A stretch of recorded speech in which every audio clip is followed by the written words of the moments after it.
Hello guys, welcome back to our channel. ഇന്ന് നമ്മൾ ഈ വീഡിയോയിൽ കാണിക്കുന്നത് ഡബ്ലിനിൽ അധികം അങ്ങനെ ആർക്കും അറിയാത്ത ഒരു പെർഫെക്റ്റ് ഫാമിലി സമ്മർ പിക്നിക് സ്പോട്ടാണ്.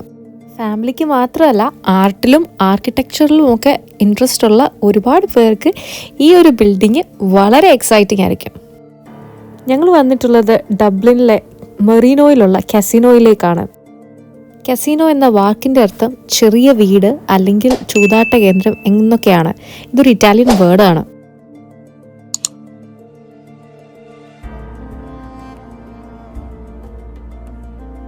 ഈ ബിൽഡിങ് 1759 അന്നത്തെ ചാർലമൻ പ്രഭുവായ James Caulfeild sir William Chambers എന്ന ആർക്കിടെക്റ്റിനെ കൊണ്ട് പണി കഴിപ്പിച്ചതാണ്.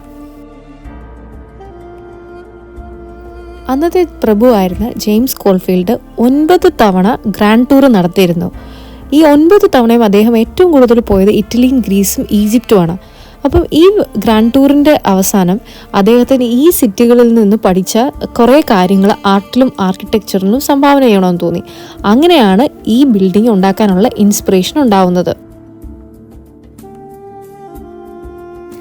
ഈ ബിൽഡിങ്ങിൻ്റെ 4 സൈഡും 4 സിംഹങ്ങളെ വെച്ചിട്ടുണ്ട്.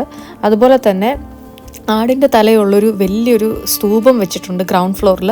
അതുമാത്രമല്ല, ഈ കാണുന്ന 2 സൈഡിലും ഈ ഒരു പ്രതിമയെന്ന് പറയുന്നത് ഗ്രീക്ക് കൾച്ചറിൽ നിന്ന് അഡോപ്റ്റ് ചെയ്തേക്കുന്നതാണ്. അത് സത്യം പറയുന്നത് ചിമ്മിനിയാണ്. പുറത്തുനിന്ന് നോക്കുമ്പോൾ ഒറ്റ മുറിയേ ഉള്ളൂ എന്ന് തോന്നുമെങ്കിലും ഈ ബിൽഡിങ്ങിൽ 16 റൂമുകളോളം ഉണ്ട്. അത് മാത്രമല്ല, ഇത് 3 സ്റ്റോറീഡ് ആയിട്ടുള്ള ഒരു ബിൽഡിംഗ് ആണ്. നിങ്ങൾ എത്ര റൂം കണ്ടിട്ടുണ്ടെന്ന് കമൻറ്റ് സെക്ഷനിൽ ഒന്ന് കമൻറ്റ് ചെയ്യണേ. നമ്മുടെ കൂടെ ഇന്ന് ടൂറിസ്റ്റ് ഗൈഡായിട്ടുള്ളത് എഡ്വേർഡാണ്. എഡ്വേർഡ് ഇവിടെ പാർട്ട് ടൈമായിട്ട് വർക്ക് ചെയ്യുന്ന ഒരാളാണ്. നമ്മൾ നേരെ പോകുന്നത് ഗ്രൗണ്ട് ഫ്ലോറിലേക്കാണ്. അവിടെ നിന്നാണ് നമ്മുടെ ടൂർ സ്റ്റാർട്ട് ചെയ്യുന്നത്. അപ്പം ഇതാണ് നമ്മുടെ ഫസ്റ്റ് റൂം എന്ന് പറയുന്നത്. ഇത് ശരിക്കും പറഞ്ഞാൽ ഇത് നേരത്തെ അടുക്കളയായിട്ട് യൂസ് ചെയ്തുകൊണ്ടിരുന്നതാണ്. ഇത് 18-ാം നൂറ്റാണ്ടിൽ യൂസ് ചെയ്ത ഒറിജിനൽ കോപ്പർ വെസൽസ് ആണ്. ഇത് കയ്യിലെടുക്കാൻ തന്നെ അത്രയ്ക്ക് ഭാരമാണ്.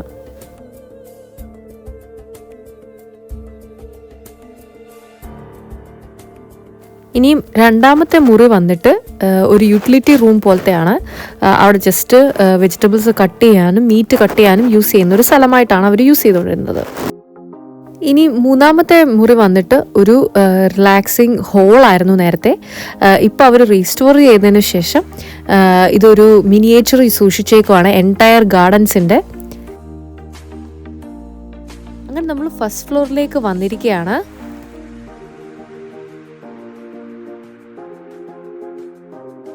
ഈ കാർപ്പറ്റിൻ്റെ തൊട്ട് കീഴിലുള്ളതാണ് ഒറിജിനൽ മഹാഗണി കൊണ്ടുള്ള വുഡൻ ഫ്ലോറിങ്.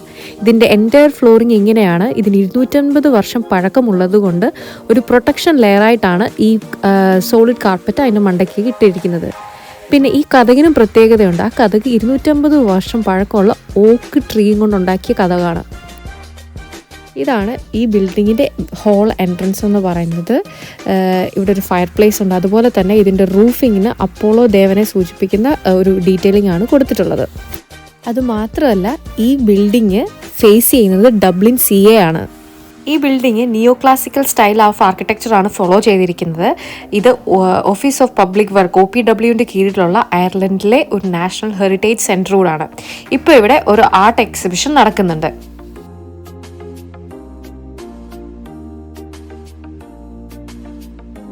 ഇനിയുള്ള റൂം എന്ന് പറയുന്നത് ജെയിംസ് കോൾഫീൽഡിൻ്റെ ഒരു സ്റ്റഡി റൂം അല്ല ലാബ് എന്നാണ് ഇതിനെ പറയുന്നത്.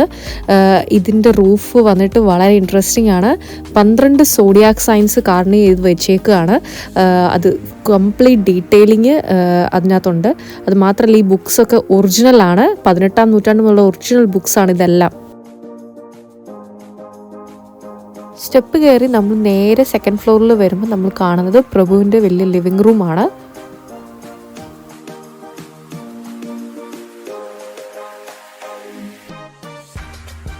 ഇത് 250 വർഷം പഴക്കമുള്ള അദ്ദേഹത്തിൻ്റെ കട്ടിലിൻ്റെ അവശിഷ്ടങ്ങളാണ്. ബാക്കിയെല്ലാം നശിച്ചുപോയി. ഇത് റീസ്റ്റോർ ചെയ്തതാണ്. അത് ജസ്റ്റ് വോളിൽ ഹാങ് ചെയ്തിട്ടുണ്ട്. ഇതിൻ്റെ മെറ്റീരിയൽ വന്നിട്ട് ഒറിജിനലി മഹാഗണിയും സീഡാ വുഡ്സുമാണ്. ഈ മുറി തുറക്കുന്നതല്ല, ഇതിലെന്തോ നിഗൂഢതകൾ ഒളിഞ്ഞു കിടപ്പുണ്ടെന്നാണ് എഡ്വേർഡ് പറയുന്നത്. ഇനിയുള്ളത് ടെറസാണ്. സേഫ്റ്റി റീസൺസ് കാരണം ടെറസ് ലോക്കാണ്, പക്ഷേ ഡ്രോൺ വ്യൂ നിങ്ങൾ ഓൾറെഡി കണ്ടു കഴിഞ്ഞു. ഈ വീട്ടിൽ മുറികൾ മാത്രമല്ല, ഒരു ടണലും കൂടെ ഉണ്ട്. ആ ടണലാണിത്. ഇവിടെ പണ്ട് കാലത്ത് ബ്രിട്ടീഷുമായിട്ടുള്ള യുദ്ധസമയത്ത് ഇത് തോക്ക് പ്രാക്ടീസ് ചെയ്യാൻ വേണ്ടിയുള്ളൊരു റേഞ്ചായിട്ട് അവർ യൂസ് ചെയ്യുമായിരുന്നു. സൗണ്ട് പുറത്ത് കേൾക്കാതിരിക്കാൻ വേണ്ടി സൗണ്ട് പ്രൂഫിംഗ് സിസ്റ്റം ഈ ടണലിലുണ്ടെന്നാണ് പറയുന്നത്. അങ്ങോട്ടേക്കാണ് എഡ്വാർഡ് നമ്മളിപ്പോൾ കൊണ്ടുപോകാൻ പോകുന്നത്.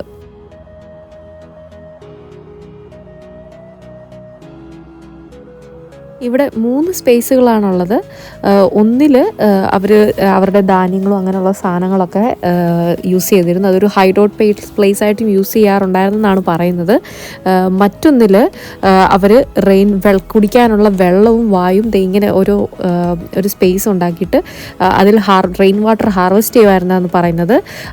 ഈ വിടവ് കൊടുത്തേക്കുന്നത് വായു സഞ്ചാരം ഉണ്ടാവാൻ വേണ്ടിയാണെന്നാണ് പറയുന്നത്. ഈ ഗൈഡഡ് ടൂറിന് ചാർജസ് ഉണ്ട്. അഥവാ നിങ്ങൾക്ക് അതിന് താല്പര്യമില്ലെങ്കിൽ നിങ്ങൾക്ക് വെളിയിൽ കുഞ്ഞുങ്ങളുമായിട്ട് വന്ന് ഇരിക്കാവുന്നതാണ്. ഈ വീഡിയോ നിങ്ങൾക്ക് ഇഷ്ടപ്പെട്ടെന്ന് വിശ്വസിക്കുന്നു. ഇഷ്ടപ്പെട്ടെങ്കിൽ ലൈക്ക് ചെയ്യുക, കമൻറ്റ് ചെയ്യുക, സബ്സ്ക്രൈബ് ചെയ്യുക. Thanks for watching.